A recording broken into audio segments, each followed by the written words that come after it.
आता जरा वळूया नैवेद्याकडे. आधी पुरणाच्या पोळीचं पीठ जरा मळून घेतलं कणिक, कारण ती छान भिजायला लागते तरच पोळ्या चांगल्या होतील बाबा माझ्या.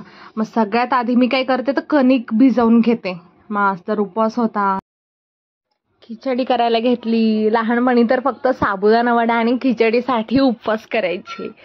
पहिला दिला पोटोबाला आराम. खाऊन झाल्यानंतर वळाले पहिलं पुरणाकडे.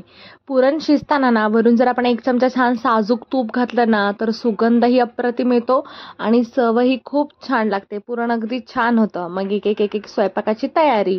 मग घेतल्या भाकरी करायला. आता तुम्ही म्हणाल पुरणाच्या नैवेद्यामध्ये भाकरी कशाला, तर आमच्या इथल्या स्वामी समर्थांच्या मठामध्ये पिठलं भाकरीचा छान प्रसाद असतो आणि पिठलं मठात बनवतात आणि भाविक आपल्या इच्छेनुसार आपण भाकऱ्या देऊ शकतो, म्हणून भाकरी आणि साजूक तूप घेऊन गेले प्रसाद मठात द्यायला.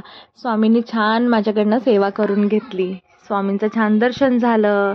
त्यानंतर गुरुजींनी प्रसाद दिला आणि मग परत घरी आले. पहिल्या पोळ्या लाटायला घेतल्या, कारण संध्याकाळी परत आरतीला मठात जायचं होतं.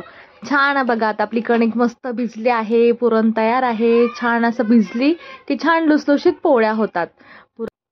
माझी पुरणपोळी माझ्यासारखीच टम्म गरगरीत बघा कशी फुगते. ते पुरी सारखी गोल गरगरीत पुरणपोळी माझी फुगते. छान ना, आणि चवीला पण मस्तच असते.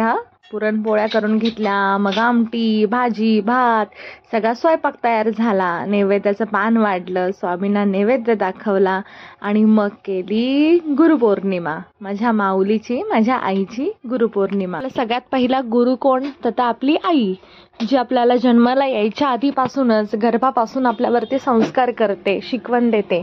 आणि जी आई शिक्षण देते ते जगाच्या पाठीवरती आपल्याला कुठेच मिळत नाही आणि कुठेही मिळणार सुद्धा नाही. जे आयुष्यभर आपल्याला तिने दिलेले संस्कार उपयोगी पडतात.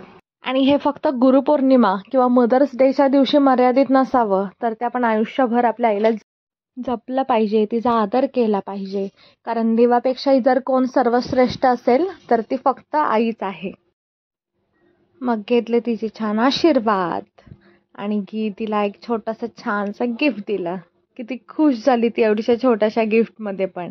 मग आम्ही तयार होऊन गेलो स्वामींच्या मठात. किती छान ना. या पिठलं भाकरीची चव पंचपक्वानालाही येणार नाही, इतकी चविष्ट असते ना. मी तर एवढी हावरी नाही या पिठलं भाकरीसाठी.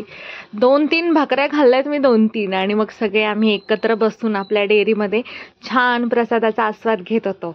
आणि आमचे माळी शेठ पुरणपोळीवरती टपले होते.